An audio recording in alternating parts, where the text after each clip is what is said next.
بسم اللہ الرحمن الرحیم۔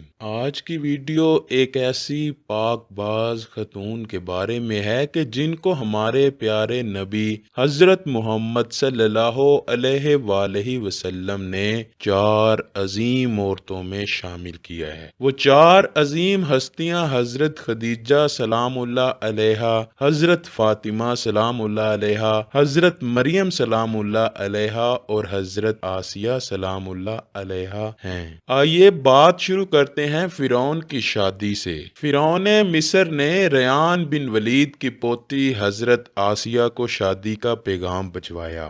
یاد رہے ریان بن ولید وہی بادشاہ تھا جو حضرت یوسف علیہ السلام کے دور میں تھا، اور وہ حضرت یوسف علیہ السلام پر ایمان بھی لایا اور اس نے حضرت یوسف کو عزیز مصر بھی بنا دیا۔ خیر، جب حضرت آسیہ کو فرعون نے شادی کا پیغام دیا تو ان کے والد اور حضرت آسیہ کو بہت ناگوار گزرا، کیونکہ فرعون مصر پہلے دن سے ہی ظلم و بربریت کے لیے مشہور تھا، لیکن فرعون نے اپنی بادشاہت کے زور پر جبرن حضرت آسیہ سے شادی کر لی اور دھمکی دی کہ اگر یہ شادی نہیں کریں گی تو آپ کے والدین کو قتل کر دیا جائے گا۔ لیکن شادی ہونے کے بعد بھی اللہ پاک نے حضرت آسیہ کو فرعون سے محفوظ رکھا اور وہ آپ پر قادر نہ ہو سکا۔ اس بارے میں مفسرین لکھتے ہیں کہ شادی کی پہلی ہی رات جب فرعون حضرت آسیہ سے ہم بستری کے لیے کمرے میں گیا تو اللہ نے اس پر نیند کا ایسا غلبہ ڈالا کہ وہ ساری رات ہی سویا رہا۔ کچھ کتابوں میں لکھا ہے کہ اللہ نے فرعون کو نامرد کر دیا تھا، جس وجہ سے وہ حضرت آسیہ سے صحبت ہی نہ کر سکا، اور بعض نے لکھا کہ فرعون کو ایک ایسی عجیب بیماری لاحق ہوئی کہ طبیبوں نے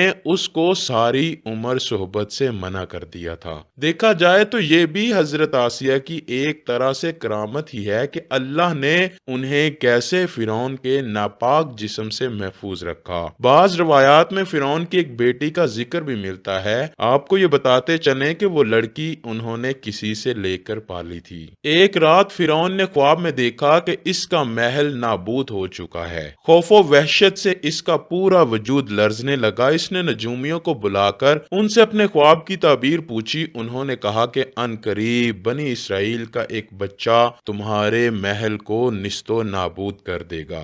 اس لیے فرعون نے حکم دیا کہ بنی اسرائیل میں جس کے ہاں بھی لڑکا پیدا ہو اسے فوراً قتل کر دیا جائے، لیکن اگر لڑکی پیدا ہو تو اسے قتل نہ کیا جائے تاکہ ان کی نسل باقی رہے۔ جب حضرت موسیٰ علیہ السلام پیدا ہوئے تو ان کی والدہ نے فرعون کے سپاہیوں کے ڈر سے حضرت موسیٰ علیہ السلام کو ایک صندوق میں رکھ کر دریا میں ڈال دیا۔ دریا سے ایک نہر فرعون کے محل کے پاس سے بہتی تھی۔ یہ صندوق بہتا ہوا اس نہر میں چلا گیا۔ فرعون نے حکم دیا کہ اسے محل میں لا کر کھولا جائے۔ جب صندوق کھولا گیا تو اس سے ایک خوبصورت بچہ نکلا۔ قبطی زبان میں پانی کو منہ اور درخت کو سا کہتے ہیں۔ یہ صندوق پانی اور درختوں کے درمیان پایا گیا، اسی وجہ سے حضرت بی بی آسیہ رحمت اللہ علیہا نے آپ کا نام موسیٰ رکھا۔ حضرت آسیہ نے جب حضرت موسیٰ کے چہرے پر نور دیکھا تو انہوں نے حضرت موسیٰ کو اپنا بیٹا بنا لیا اور فرعون سے کہنے لگیں، یہ بچہ میری اور تمہاری آنکھوں کی ٹھنڈک ہے، اسے قتل نہ کرو۔ لیکن نامرد فرعون کہنے لگا، اسے تم ہی رکھو، مجھے اس کی کوئی حاجت نہیں۔ حضرت محمد صلی اللہ علیہ وآلہ وسلم نے فرمایا کہ اگر آسیہ کی طرح فرعون بھی اس بات کا اقرار کرتا کہ یہ بچہ اس کی آنکھوں کی ٹھنڈک ہے تو ضرور اللہ پاک اسے ہدایت عطا فرما دیتا جیسے آسیہ کو عطا فرمائی۔ حضرت آسیہ سلام اللہ علیہا کو اللہ پاک نے قرآن میں عورتوں کے لیے نمونہ بھی قرار دیا ہے۔ حضرت آسیہ شادی کے پہلے دن سے ہی فرعون کے ظالمانہ اور کافرانہ اقدامات کے خلاف پہاڑ بن کر کھڑی رہیں۔ حضرت موسیٰ نے جب اعلان نبوت کیا اور جب محل میں جادوگروں سے مقابلہ کیا تو یہ دیکھ کر حضرت آسیہ حضرت موسیٰ علیہ السلام پر ایمان لے آئیں۔ ایمان لانے کے بعد کافی دنوں تک انہوں نے اس بات کو فرعون سے چھپائے رکھا، لیکن جب فرعون نے خدائی کا دعویٰ کیا اور لوگوں سے خود کو سجدے کروانے لگا تو پھر حضرت آسیہ کھل کر میدان میں آ گئیں اور فرعون کے اس عمل کی سخت مخالفت کی۔ جیسے ہی فرعون کو پتا چلا کہ میری بیوی بھی موسیٰ کے خدا پر ایمان لا چکی ہے تو اس نے حضرت آسیہ پر ظلم ڈھانا شروع کر دیے۔ روز دن اور رات ان کو مختلف اذیتیں دینے لگا۔ فرعون جیسا کافر شوہر بھی ان کے ایمان کو متزلزل نہ کر سکا، لیکن فرعون نے بہت زیادہ کوششیں کی تاکہ کسی نہ کسی طرح انہیں راہ راست منحرف کر دے، لیکن وہ ایسا نہ کر سکا، اور حضرت آسیہ بھی ان کی تمام کوششوں کو ناکام بنا کر صرف خدائے واحد کی عبادت میں مصروف رہیں۔ حضرت موسیٰ علیہ السلام کے چاہنے والے فرعون کے سپاہیوں کے ہاتھوں ظلم و ستم کی بینٹ چڑھتے رہے اور انہیں بے دردی سے قتل کیا جاتا رہا، یہاں تک کہ فرعون نے حضرت موسیٰ علیہ السلام پر ایمان لانے والے ایک شخص کو، جسے قرآن کریم نے مومن آل فرعون کے نام سے یاد کیا ہے، بڑی ہی بے دردی سے قتل کر دیا، جس کے بعد حضرت آسیہ کا صبر کا پیمانہ چھلک اٹھا اور وہ کھلم کھلا فرعون کی مخالفت کرنے لگیں۔ فرعون میں غیظ و غضب کی آگ بھڑک اٹھی، اس نے اپنی زوجہ آسیہ کو بہت ہی دردناک طریقے سے اذیتیں پہنچائیں۔ اس ظالم نے ان پر بڑے بڑے عذاب کیے اور ان کو بہت زیادہ مارا اور زد و کوب کیا اور چومیخا کر دیا، یعنی 4 کھونٹیوں میں آپ کو گاڑ دیا۔ حضرت آسیہ رضی اللہ تعالی عنہا کے چاروں ہاتھوں پیروں میں لوہے کی کیلیں ٹھونک کر چاروں کونوں میں اس طرح جکڑ دیا کہ وہ ہل بھی نہیں سکتی تھی، اور بھاری پتھر آپ کے سینے پر رکھ کر ان کو ریت پر دھوپ میں لٹا دیا اور پانی بند کر دیا۔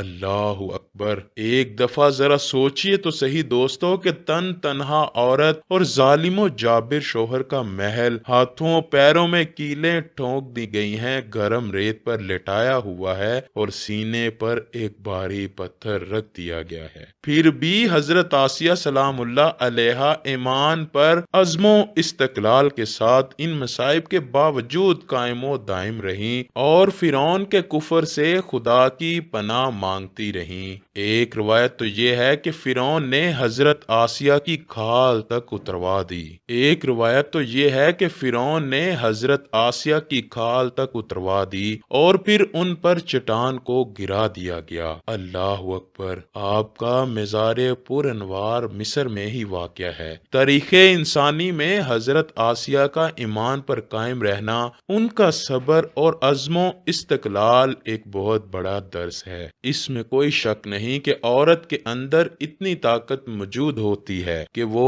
ہر طرح کے ظلم و ستم کے آگے پہاڑ بن سکتی ہے۔ اللہ پاک سے دعا ہے کہ وہ ہم سب کی بے حساب مغفرت فرمائے اور بروز قیامت ہمارا شمار اللہ کے برگزیدہ بندوں میں ہو جائے۔ اے اللہ پاک، حضرت آسیہ کے صبر اور عزم و استقلال کے واسطے میں ہماری دعائیں قبول فرما لے۔ آمین لکھنا مت بھولیے گا، نہ جانے کس کی آمین سے ہماری دعائیں قبول ہو جائیں۔